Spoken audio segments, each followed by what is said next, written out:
The rain was relentless, turning the concrete of the Masudafu alleyway into a slick, reflective mirror. Katsuki Bakugo wiped a mixture of sweat and rainwater from his brow, his gauntlets sparking with low, irritated pops. The villain was already secured, a mid-level thief with a tracking quirk, who had made the mistake of thinking he could outrun the top 2 heroes in the charts. "Hey, Kaken.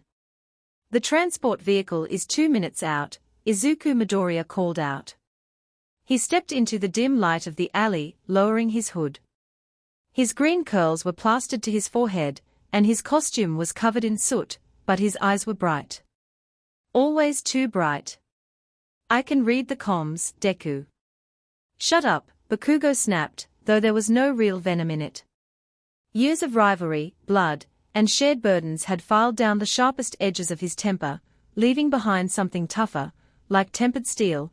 Izuku offered a small, familiar smile and walked over, leaning his back against the brick wall next to Bakugo. "We made a good team out there today. That pincer maneuver was perfect." "It was sloppy," Bakugo grunted, crossing his arms. "You delayed your smash by half a second. I had to adjust for the civilian trailing behind the dumpster." Izuku defended, waving his hands defensively.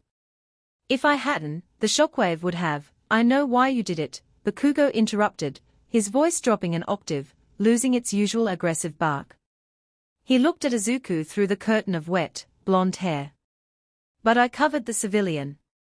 You need to trust that I'm looking at the same map you are." Izuku stopped mid-sentence. His hands dropped to his sides. He looked at Bakugo, really looked at him, noting the tension in his shoulders and the exhaustion etched around his eyes.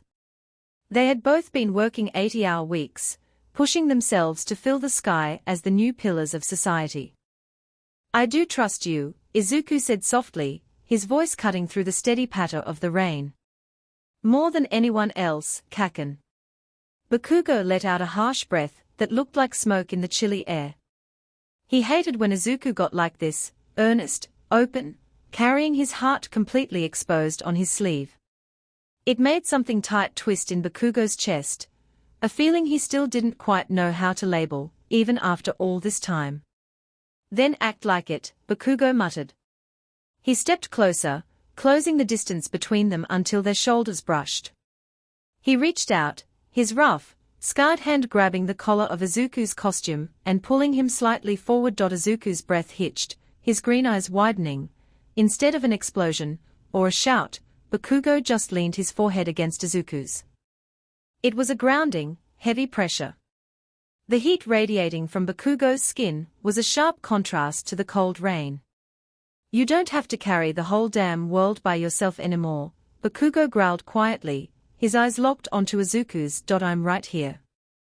I'm not falling behind." Izuku's expression softened, a sudden warmth flooding his face. He reached up, placing his gloved hand over Bakugo's wrist, holding him there.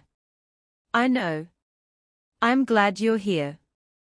For a few seconds, the noise of the city, the flashing siren lights at the end of the alley, and the pressure of being the world's greatest heroes faded away. It was just the two of them, spark and lightning, finally moving in the exact same rhythm. The distant sound of a siren approaching broke the silence. Bakugo let go of the collar, turning his head away with a click of his tongue, though a faint crimson tint dusted his ears. "Get moving, Deku," Bakugo said, walking toward the street. "Before I leave you behind in the mud." Izuku smiled, jogging a step to catch up, their shoulders bumping familiarly as they walked out into the light together.